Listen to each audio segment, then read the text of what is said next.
Hello साथियों, स्वागत है आप सभी का मास्टर्स इंग्लिश क्लासेस के ऑनलाइन प्लेटफॉर्म पर।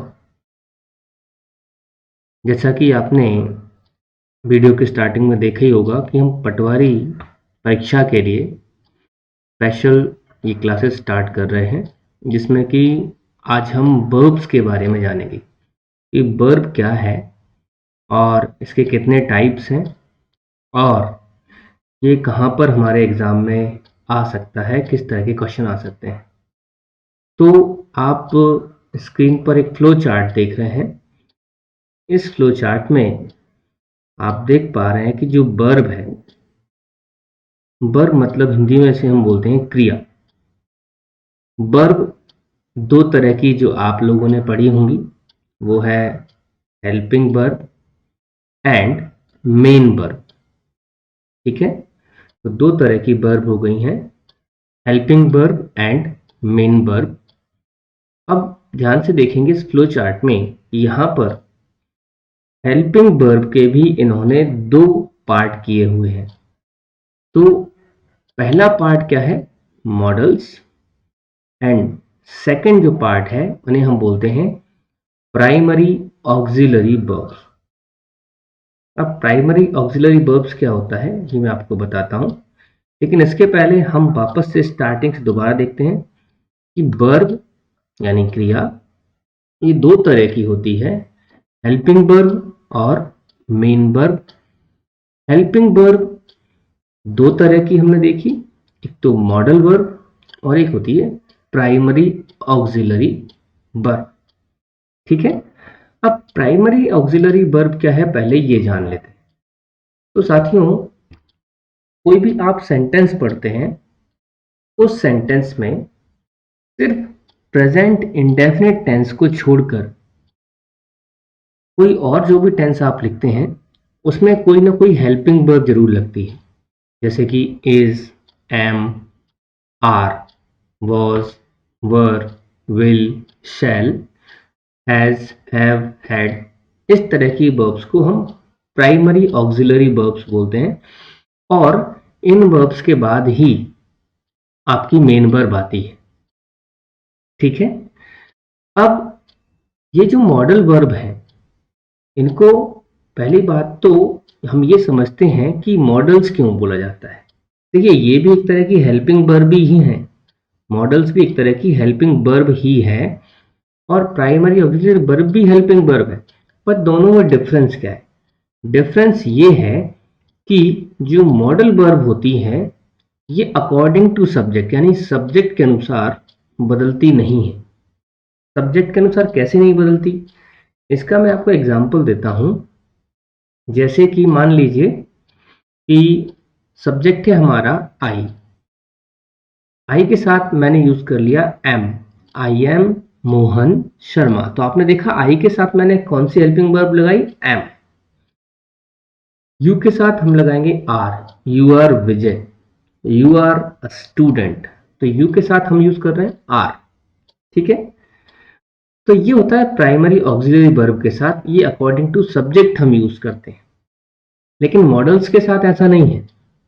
मॉडल वर्ब जितनी भी हैं ये अकॉर्डिंग टू सब्जेक्ट चेंज नहीं होती है।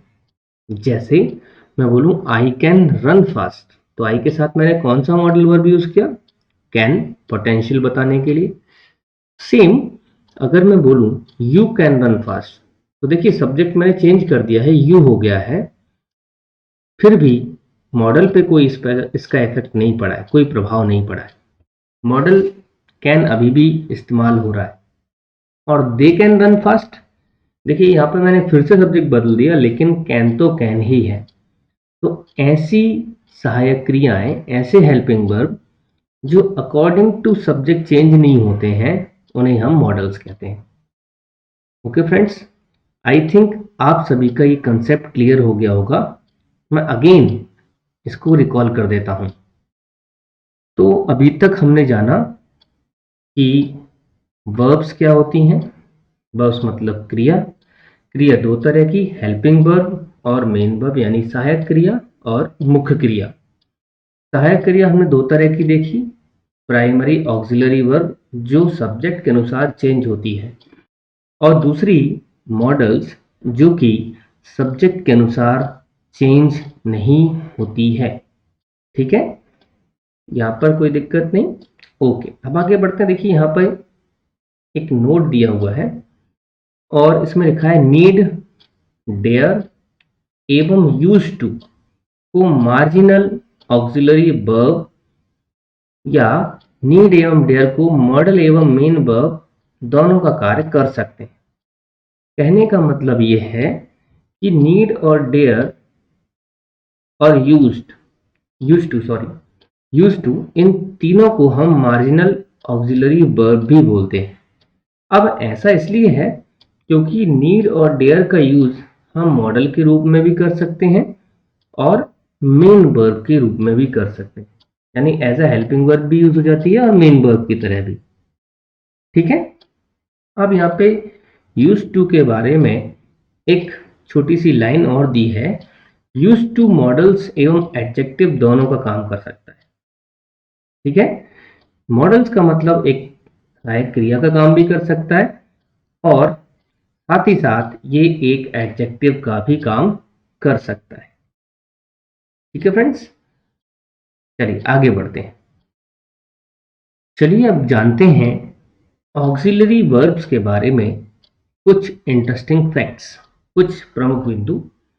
तो यहाँ पे देखिए, rule number 1, model auxiliary verbs का प्रयोग मेन वर्ब के रूप में नहीं होता है। देखिए क्या बोला जा रहा है कि मॉडल वर्ब जो है वो कभी भी मेन वर्ब की तरह यूज नहीं होती है, इसका प्रयोग हेल्पिंग वर्ब की तरह होता है। ठीक है, तो ये जहां पर हम हेल्पिंग वर्ब लगाते हैं वहीं पर हम मॉडल ऑक्सिलरी भी लगाते हैं। देख, जैसे कि ये आप सेंटेंस देख रहे हैं, I can lift this box. तो यहाँ पर आई हमारा सब्जेक्ट है, कैन एक हेल्पिंग वर्ब की तरह यहाँ पर हम यूज कर रहे हैं, हालांकि ये मॉडल है, और लिफ्ट हमारी मेन वर्ब है। लिफ्ट मतलब उठाना। दिस बॉक्स, मैं इस बॉक्स को उठा सकता हूं। ठीक है, तो कैन हमने कहां प्लेस किया, कहां पे रखा, एक हेल्पिंग वर्ब की जगह पे। ठीक है, समझ में आया।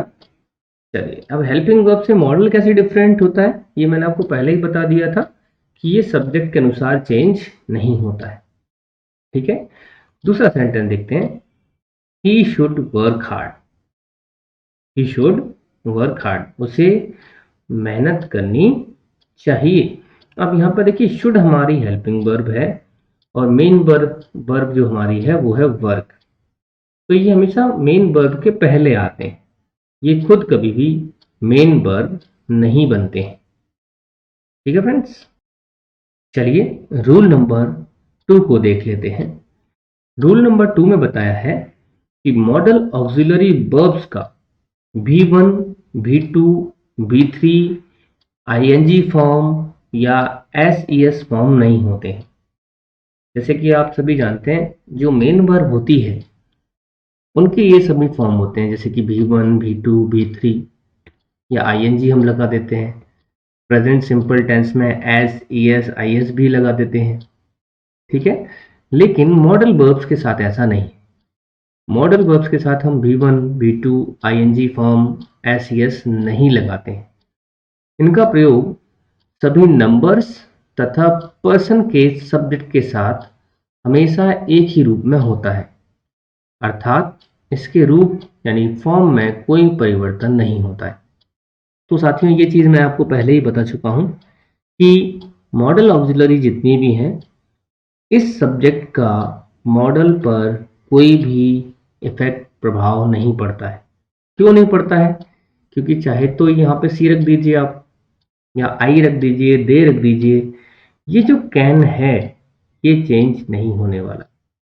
ठीक है, क्योंकि कैन बताता है पोटेंशियल, और ये हर एक तरह के सब्जेक्ट मतलब यहाँ पे जो नंबर लिखा है, नंबर का मतलब है सिंगुलर और प्लूरल, यानी एक वचन हुआ आपका सब्जेक्ट या बहुवचन, उससे कोई फर्क नहीं पड़ता। दूसरा, पर्सन के सब्जेक्ट। अब पर्सन क्या होता है? इंग्लिश में 3 पर्सन हमेशा होते हैं। कौन कौन से? First person, second person and third person. First person हम बोलते हैं आई को और वी को, सेकेंड पर्सन हमारा होता है यू, एंड थर्ड पर्सन हमारा होता है ही, शी, इट, दे, या और भी कोई नाउन हो सकता है। ठीक है, तो मॉडल्स का नंबर या पर्सन से कोई लेना देना नहीं है। ठीक है, नंबर या पर्सन का इनके ऊपर कोई इफेक्ट नहीं पड़ेगा। एक और एग्जांपल हम लोग देख लेते हैं। शी कैन हेल्प यू हम देख चुके थे। सेकंड देखते हैं, you should understand your friends. अब देखिए यहाँ पे हमारा सब्जेक्ट सेकंड पर्सन है, उसके साथ शुड लगाया है ना। दे अगर हम यहाँ पे यूज कर लेते तब भी हम यहाँ पे शुड यूज कर सकते थे। ठीक है, इससे कोई फर्क नहीं पड़ता है। ठीक है साथियों, समझ में आ रहा है? आगे बढ़ा जाए। चलिए आगे बढ़ते हैं रूल नंबर 3 पर।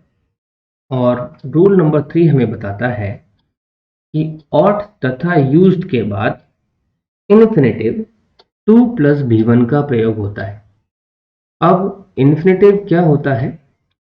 तो साथियों जब इसके लिए हम आगे फाइनाइट नॉन फाइनाइट वर्ब आपको पढ़ाएंगे आगे के वीडियोस में, तो वहां पर मैं आपको इन्फिनेटिव समझाऊंगा कि इन्फिनेटिव क्या होते हैं। ठीक है, फिलहाल ये मान लीजिए कि 2 प्लस भी1 भी एक तरह का इन्फिनेटिव ही होता है। तो ऑट कभी भी हम लगा रहे हैं, यूज्ड कभी भी लगा रहे हैं, तो 2 का आना कंपलसरी है। अगर 2 नहीं होगा तो यूज्ड और ऑट का यूज हम नहीं कर पाएंगे एज अ मॉडल। ठीक है, और इस 2 के बाद भी1 का प्रयोग जरूर होता है। जैसे we ought to respect our parents, यानी हमें अपने पेरेंट्स की सम्मान करना चाहिए, रेस्पेक्ट करनी चाहिए। ठीक है, इसी तरह ही यूज टू कम लेट, उसको आदत थी लेट आने की। ठीक है, तो यूज्ड के बाद भी आपने देखा 2 लगा, और ऑट के बाद भी आपने देखा 2 लगा। ठीक है साथियों, आई थिंक आपको समझ में आ रहा होगा।